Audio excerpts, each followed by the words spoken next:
morning, everyone. This is the Sports Desk with Liam and Tom. No April, no Ben today, but how are you today, Tom? I'm great. What a great week in sport, and we're officially in AFL finals. I can't wait. We have that stupid little pause, though, between the finals and the pre-finals bye, but let's get kicked off straight away with the finals fixture.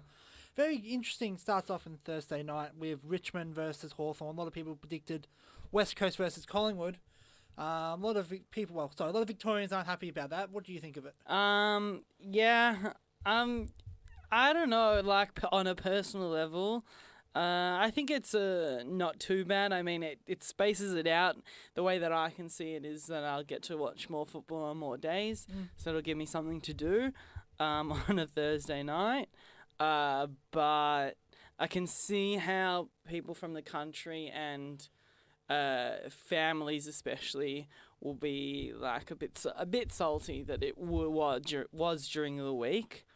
What about you? Yeah. Well, first, I was surprised to find out that there's no school on Friday in Western Australia. Really? That's the main argument for people having is that it's a school night, but they want it to be played in Western Australia, which apparently, according to Victorians, do not have school on Friday. Very odd there. Yeah. But, so I originally thought that South Australians and West Australians liked the Thursday night games. That's why I was mostly there. Turns out that's not the case. Turns out it's mostly because of TV. Channel 7 loves it.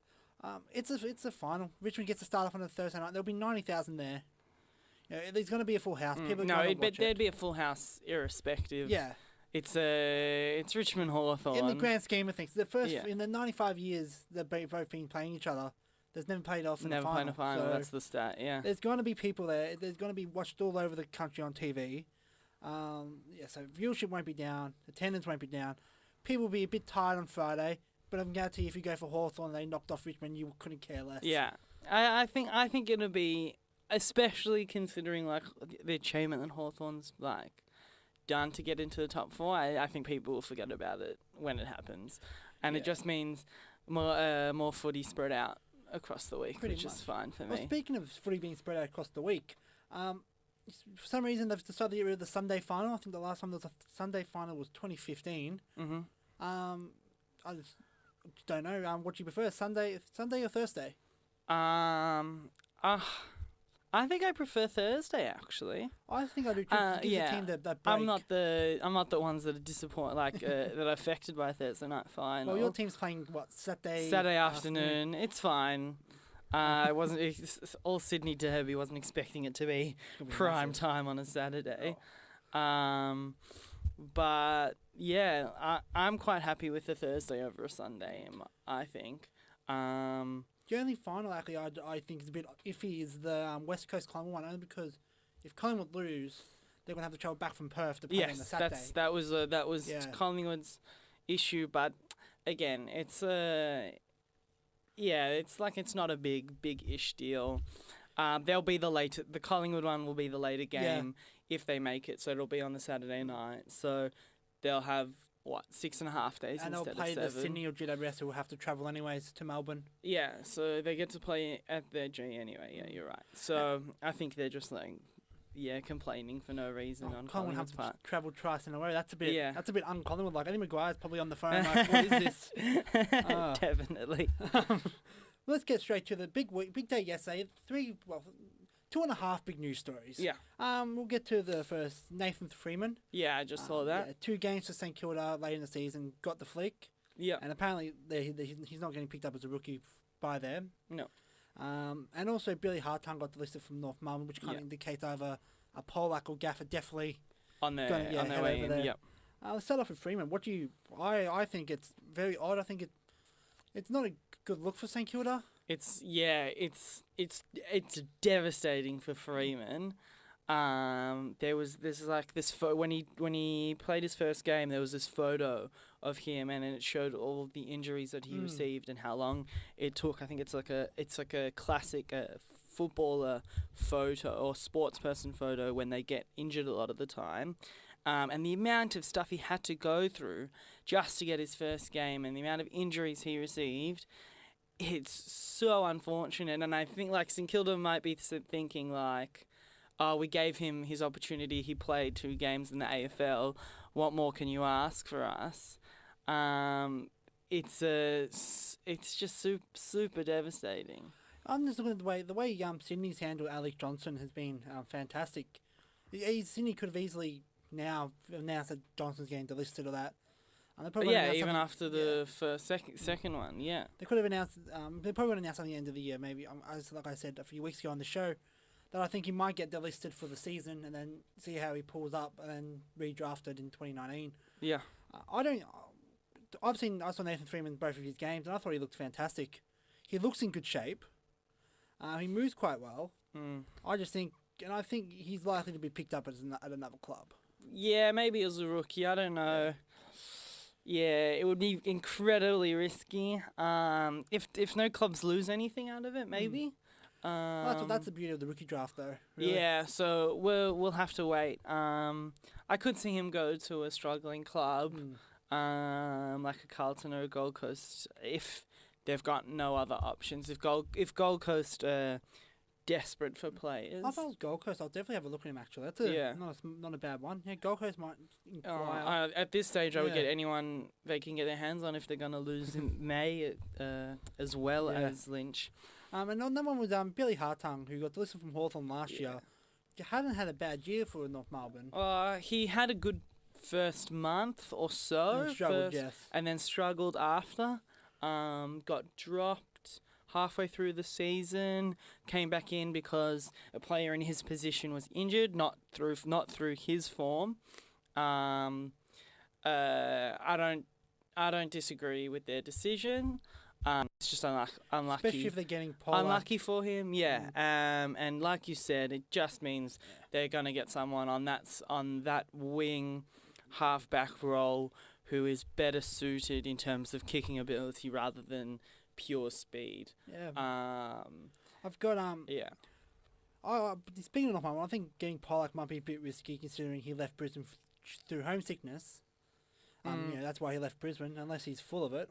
But he looked. There was footage of him after they lost to Essendon, and he looked done. He did not want to be in that club. He's just standing there looking around. Yeah. Ken Hinkley comes over, Michael Voss comes over, Boak comes over. So I think he's already out the door. Oh, definitely out the door. And I hope that he does go to North Melbourne because it means that the monkey's off the back. They don't have to worry about getting their big fish. Their big fish, and they can after that they can look to change their culture to become a destination club like Melbourne did. Yeah, Melbourne slowly becoming a destination club. For Billy Hartung, I know the last few years he's been rumoured to go up to Brisbane because he's close to Chris Fagan. Okay, interesting. Maybe I don't think that might not happen now because I think Brisbane are in a much better place than they were. But again, Gold Coast could. Yeah. He's not bad enough to be, I think, a pure reject player that I think Brisbane was known for. A few years ago, Brisbane was again the reject players. Yeah. So I don't think he's that bad, but I think he'd be good to fit in Gold Coast until they get a player to replace him, type of thing. Yeah. And the last one, and the big one, the second last one, but another big one was Mitch McGovern, been rumoured all year to request a trade from Adelaide. Make sure he got his post-season surgery before he asked for a trade, of course. But asked for his trade. Likely to go to Carlton, and I don't think Adelaide cares one bit because they're going to try to get pick one, and they've got another 3 years with McGovern if he says no. Will they really give a number one pick for him? Adelaide's in the box seat. So. Gee, that would be an absolute raw. If Carlton gave away a number one pick. They want Jack Lukosius, and that's not even been a secret. They've been wanting Jack Lukosius. So they're going to try to get pick one. I think they're happy that someone wants to go to Carlton. You are right. Yes, you're right. Lukosius is the South Australian, and there were a few media pundits saying that what Carlton could do was get a Mitch McGovern or a Mitch McGovern type, a huge potential but largely unproven player, and swap that for another first rounder because the draft this year is apparently very evenly good. Yeah. Rather than there's one hugely standout player. Last year's draft was just a very solid top 10. They kind of. It just disappeared after that. So this one apparently there are some huge players across from one down quite far, and there's very little difference between them. It just depends on what player you're trying to get. I think it is the main risk. I think from Mitch McGovern is how many times has he got injured. He gets injured all the time. Yeah, he was. So he was part of Adelaide's hamstring crew this year that got injured. Missed the grand final because I think a hamstring as well last year.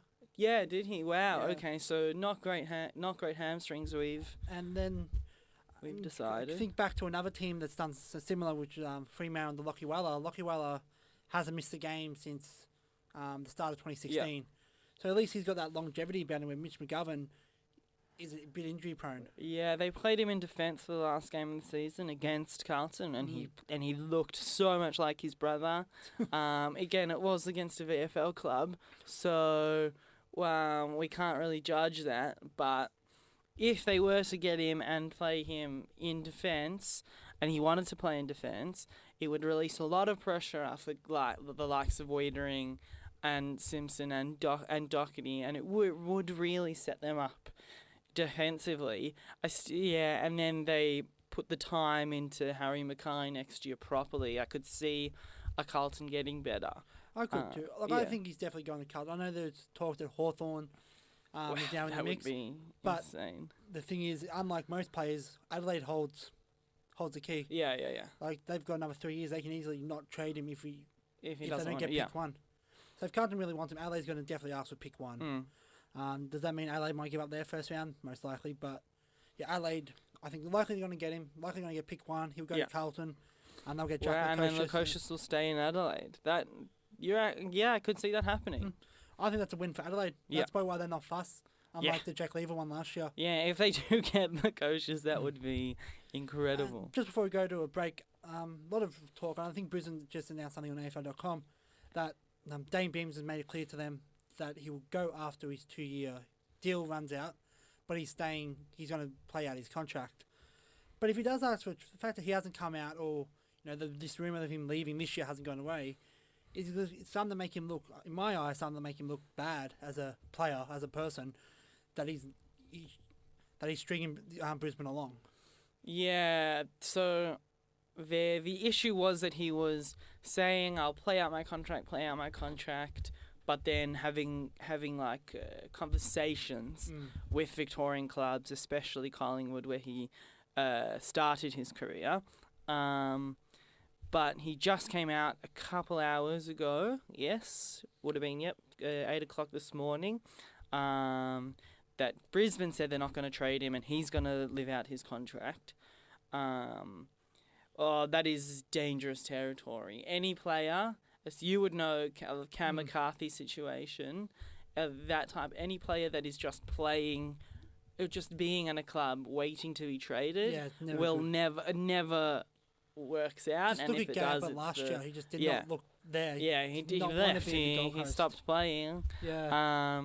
So that could end ugly for Beams, if not this season, next season. Wow. Very interesting. We'll see how that plays out. It'll be interesting, and if he does go to Collingwood, that is a big get for the Pies. Yeah. You're listening to the Sports Desk with Liam and Tom. We'll jump straight back into Ticketek stuffing up for like the 15th year in a row when it comes to AFL tickets. I'm just going to jump straight out and say it. They've got a week until the final starts. Why can't they just release them out day by day? I feel like that's the most easiest way to do it. Release them day by day. What, 1,000 or so at a time? No, game by game. Game by game? Yeah. Interesting. Instead of all four at once, release the game by game. That would make sense. It would literally halve each of their traffic, and it wouldn't give anyone a unfair advantage because it's the same game that's being released. Oh, that's so smart. Why didn't they not think of that? I just thought that's an easy fix. Just game by game. Because now I think it's being postponed again. I read something which is making more fans peed off, especially probably Melbourne fans. You haven't seen your team play finals since 2006. I was 10 in 2006.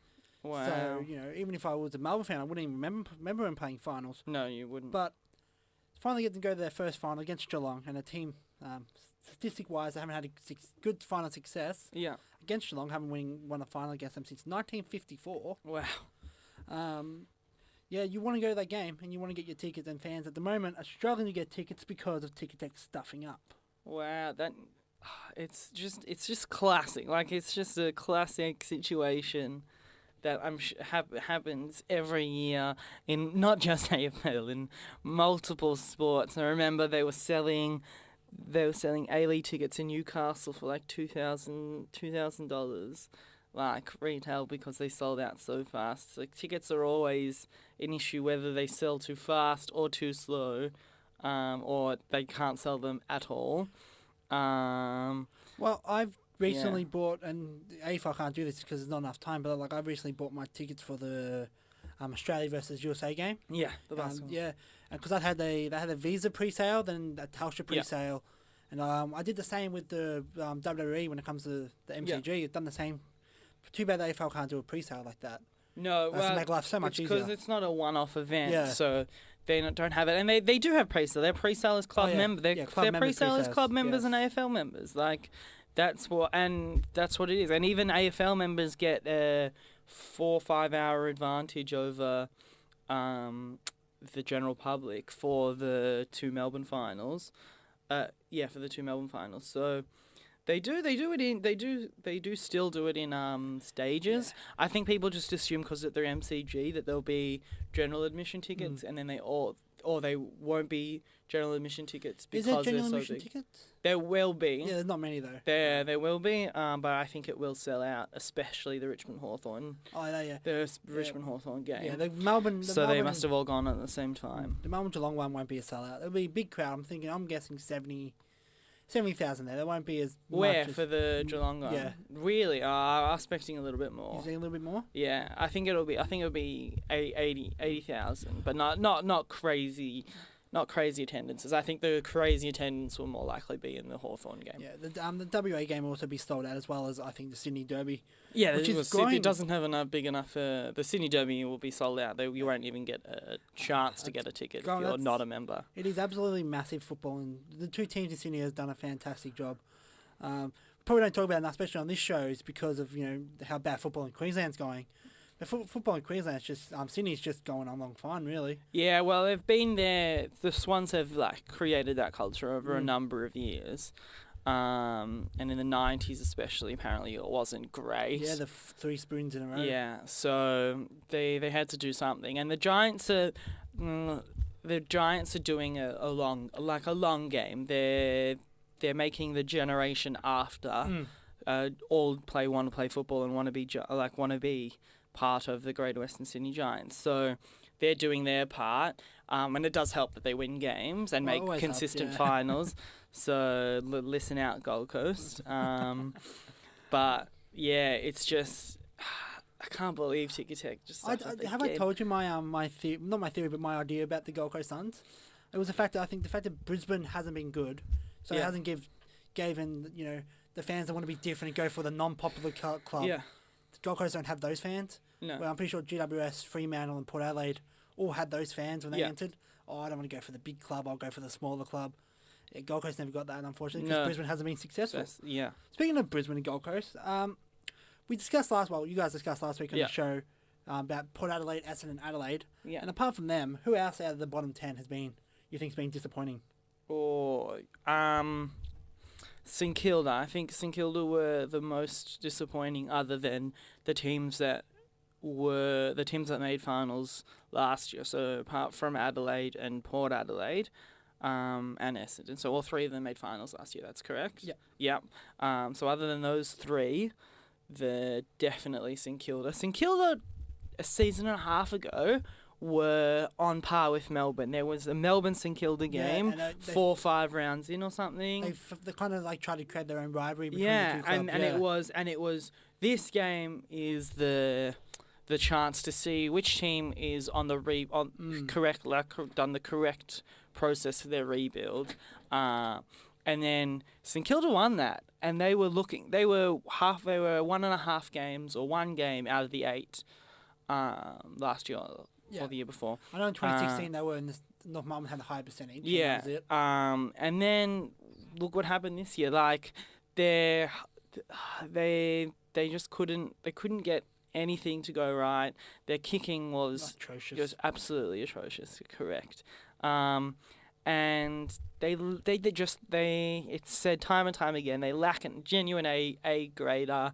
Jack Stephen is elite. I would say. I'll say he's a B plus. I'd say he's their best player and one of the best players in the AFL, but I wouldn't say he's like a genuine all-star.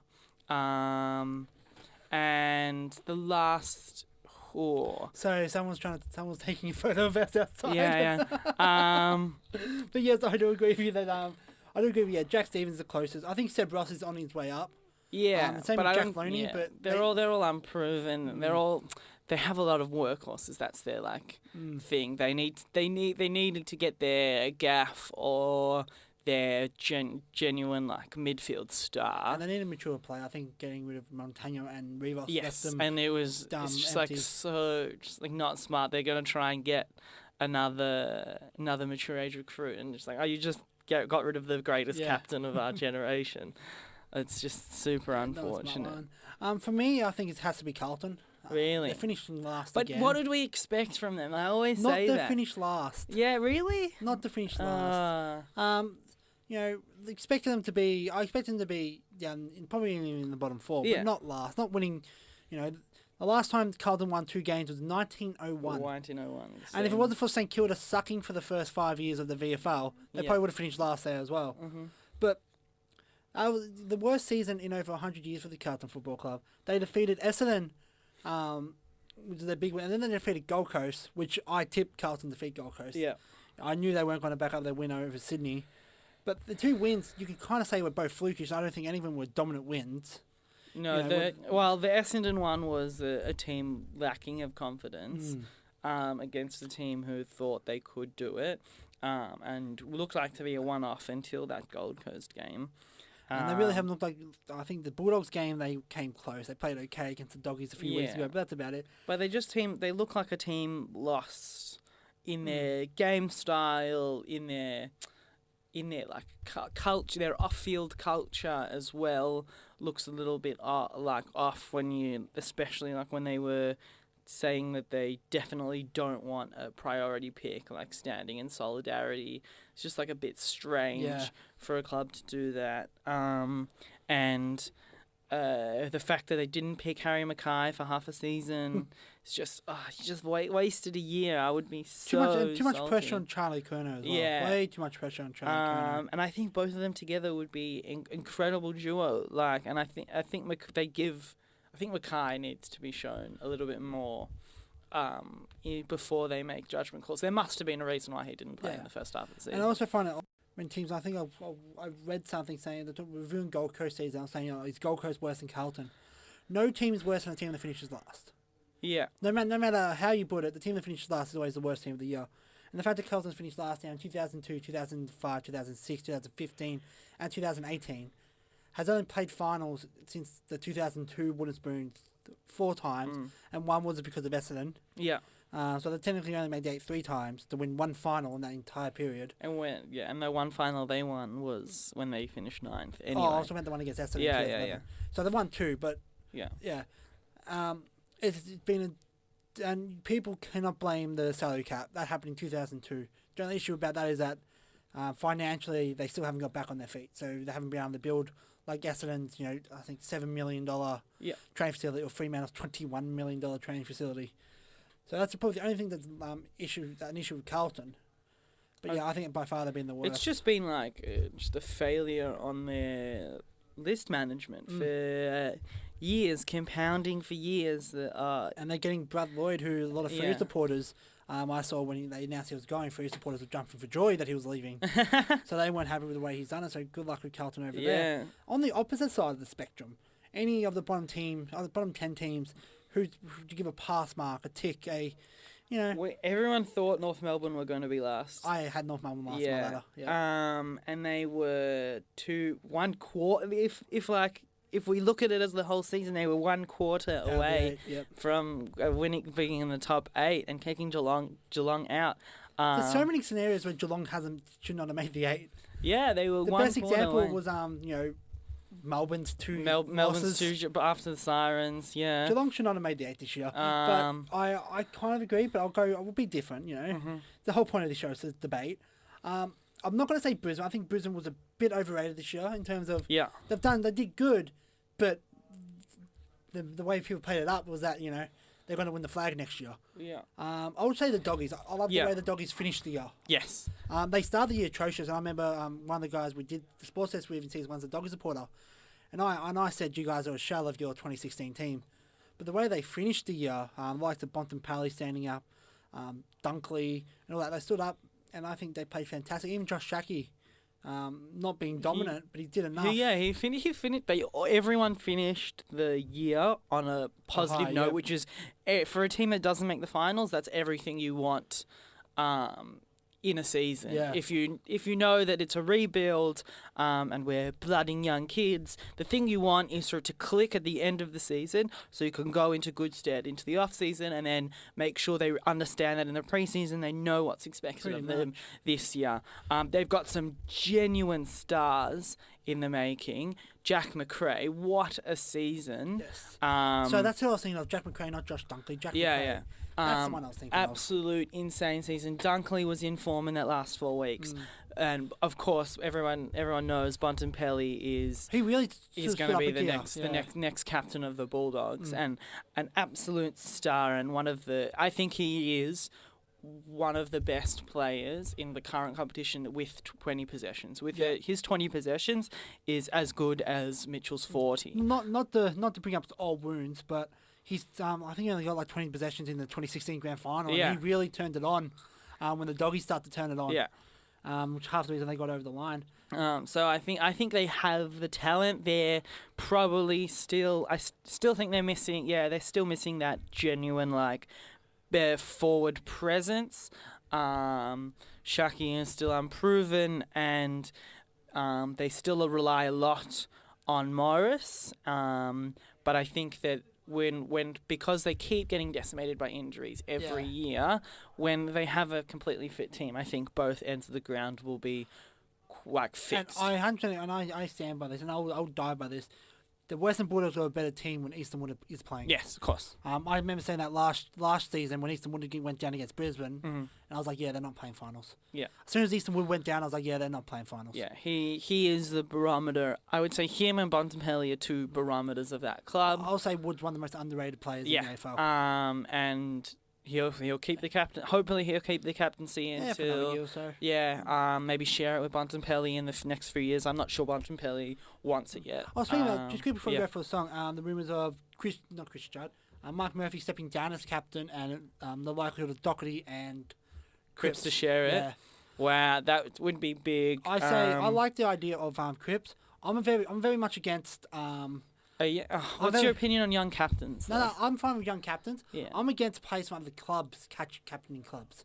I feel like you got to be from the club from the beginning of your career to really deserve the captaincy. Wow. Granted, I think Josh Kennedy's more Sydney than he ever was Hawthorn. Yeah, he never played. Yeah. He never played a genuine time at Hawthorn. But Chris Judd got the captaincy. He got the captaincy straight away, and that was wrong on every level. But he won a Brownlow for them, so. Oh, that's one thing I hate as well. I remember I said something on Facebook about Gary Ablett, and Geelong supporters weren't happy about that apparently. And a lot of them used, and I said he did nothing for the Gold Coast Suns, and I stand by that. But they used the fact that he won 4 best and fairest in the Brownlow. Yeah. And the same with people when I say Chris Judd's done nothing for Carlton, and I stand by that as well. And they'll say, oh, but Chris Judd won the Brownlow. Yeah, he won individual awards. None of those two teams had success with him being there. But overall, I think that's a good idea. Co-captains, I think, is what they need at the moment. Yes, for Carlton, definitely. And Cripps is almost 25, so he's not that young. Yeah. And Doherty, I think, is 25. Yeah. The only issue with Doherty, apart from the fact that, like I said, I'm not a fan of players from other clubs, captaining clubs, is the fact that Doherty's coming back from a knee recur. He can either come back strong, or he could come back, or not really come back at all. So it's always risky to see. Let's jump straight back into the cricket now. Mm-hmm. Aussie cricket chief hits back over corruption claims made by, and I can't pronounce that name, Al Jazeera. Al Jazeera, there we go. Easy as that. I think that's fair enough. As still hasn't come out with proper evidence of this apparent corruption. Yeah, it'll be interesting to see. So the story is that there is a documentary coming out. later made by Al Jazeera about this match fixing and cricket corruption, and the Cricket Australia has had enough, and asked just for evidence, or to stop talking about it. And it's just been not a good year for Australian cricket. No. This is not helping. I would love to see this documentary when it comes out. If it comes out. If it comes out. It will be great. Great to see how they prove it, if they do prove it, and how the Cricket Australia will respond. Actually, I remember last year. This is completely different sport though. Yeah. But this guy came out and said, this top athlete. I can't remember who the athlete is now, but he was part of this big steroid ring. Yeah. And this went on for 6 or so months. And it was like, I'll release my proof next week. I'm going to release my proof next week, and now nothing's happened. Hasn't said anything. Ooh. So it's very interesting if they release it. Australia cricket's screwed. If there is proof of proof, like video proof, or or actual like hardcore evidence, not circumstantial evidence, that it could trigger a lot of like part of Australia change, change in Cricket Australia. He has retired, Sutherland, the chief executive of Cricket Australia. So I think he knows that he needs to get out, or he'll be disgraced, and that also was the case even before this. After the ball tampering incident, he retired about 4 months after that. And said he will run out his contract and then not re-sign to be the chief executive. So there will be change coming. I hope for Cricket Australia's case and for the sports case that it's not true, but I don't. I have my inklings, and I don't. Yeah, I'm not sure. Not sure. Yeah. I just think it's going to be an interesting summer anyways, about the, mostly Smith. I'll say mostly Smith though. But it's going to be an interesting summer. I think we're playing 2 lots of test matches. It's a weird fixture actually. I know there's a 2020 game I think is happening on the Gold Coast. It's all over the place, the fixture, but I just don't know how the crowd's going to be. The last time we saw Australia play was they got done for match I think fixing. international cricket, you're right. International cricket will suffer. I'm not talking 2020 is fine. But I think the Big Bash will do all right this year, especially with the new commentary, the fact that it's will be more games. Hopefully that will be a good thing for TV audiences. But yeah, cricket. Australian cricket itself, not domestic, is in a dark, dark place. Yes, right now. it is, yes. Hopefully we can get out of it soon. Another sport that's been dark for quite a while. Tennis in Australia, they say apart from the Aussie Open, do we really care about tennis? I've got to say, unless Nick Kyrgios is making the news, and I've got to disagree with the Get Serial team earlier today, saying yes or no Nick Kyrgios. I'm a big yes for Nick Kyrgios. I think Nick Kyrgios is a fantastic player. I'm indifferent. I think he's good. He's a good character for the game. Yeah, maybe. And but I think the only thing that's missing from Nick Kyrgios' game is a win. If he wins, well, at the moment he's down actually 4 games to 3 against Adelaide. Yeah. At the moment he's just scored, so now it's 40, so it's okay for Nick Kyrgios. If he wins a Open or a Grand Slam, the reception of Nick Kyrgios will change. Yes, he could it's an Australian double standard, older than the Vegemite itself, that if a sports star wins, they can do whatever they want, and if they're the best in their craft, they can do whatever they want. But if they lose, it doesn't they get crucified for everything they do, irrespective of whether it's good or bad. It's the oldest Australian tradition. I remember last year, or the year before, was it when the Davis Cup and Nick Kyrgios won the game for us to get to the next round. And, we all loved him then. Yeah, we were on the Kyrgios bandwagon then, and he plays. Whenever he plays in a big game like a Federer or a Nadal, we're always on his side, or at least the media is. Yes. And then when he loses, it's classic Kyrgios up to his old tricks. It's a huge double standard. I'm neutral on it. I understand why people like him or dislike him. I don't know. I much prefer to watch quality tennis rather than bad tennis with an attitude. So I'll watch Federer over this guy. I'll watch Federer over Kyrgios. Yeah, like I said, I think Kyrgios just needs to start winning. If he starts winning, I don't think he can win with an attitude like. He doesn't look like he wants to win. It's like... Well, that's probably the question Ben brought up when writing this, when telling us the prompts, because we're just really robots here, we're just telling us what Ben wants us to say. But we don't really have... I know... not sure. No. What's her name? She won the French Open a few years ago. I can't remember. I wouldn't have a clue. Oh, dumb. Well, there was the Australian that won the French Open a few years ago, and she won... I think it was 2011 French Open. And apart from that, it was 2002 when Leighton Hewitt won his last Grand Slam. So we really haven't had many Grand Slam winners in a while. So I kind of agree with that. I think apart from Australian Open, when we go watch the tennis, there's really no good tennis stars to support for Australia. You know, who do you know off the top of your hat? You know, Tomic and Tomic, Kyrgios, Stosur. That's it. Stosur was the one that won. Yeah. Stosur was the one that won. Thank you for that. The three we pretty much know. So I do agree on that because we don't really know many players. Yeah. And so I do, again, I agree. Pretty much. That's what I'm trying to say. I do hope tennis grows again in Australia, but unfortunately it's really taken a back seat over the last few decades. Yeah, like young kids playing tennis. It's because we don't have a dominant figure like a Hewitt. So if we ever do get that, I think tennis will see a rise. We'll see more interest in the international tournaments. But until that, it will always be on the back seat, except for that 1 month in January. Yeah, that 3 weeks in January. 3 weeks in January. Yeah, which is now on Channel 9, isn't it? Yes, they swapped. So seven gets the cricket, 9 gets the tennis, which is big. And there was news, I think, last week that the Davis Cup is being turned into a sort of tournament of nations. They didn't like that. Yeah, tournament of nations. It's like a classic. Broadcasters need something to show. Let's market this classic institution of Australian tennis into this 1 week, super long, super short, condensed 2020 style tennis tournament. It's dumb. Just like the And the last question here. You might have to look this up as well. Yeah. But have you seen the new Melbourne United kit?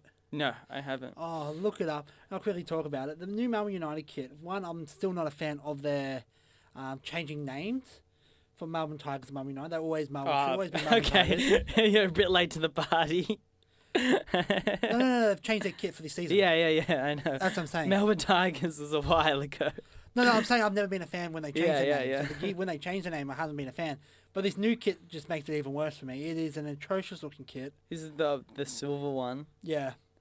I'm looking at it now. Everyone go look it up. The away kit does not look great. Not a good look at all. Yeah. That's all the time we have on this process. Thank you very much, Tom. No worries. Hopefully Ben's feeling better, and hopefully April's here next week. Yeah. Make sure you watch anyone. How does Ben wrap this up? Make sure there's more sport you watch on the weekend. Hit us up on Omni. We're on wherever you get your podcasts from, and come listen to us again. The next time we'll be on will be Friday. Yep. And there'll also be a podcast later in the week. And closer to the date, we will discuss an in-depth preview of all the qualifying and elimination finals. Yes, that's all next week. Yeah. Here on this process on CN 90.7.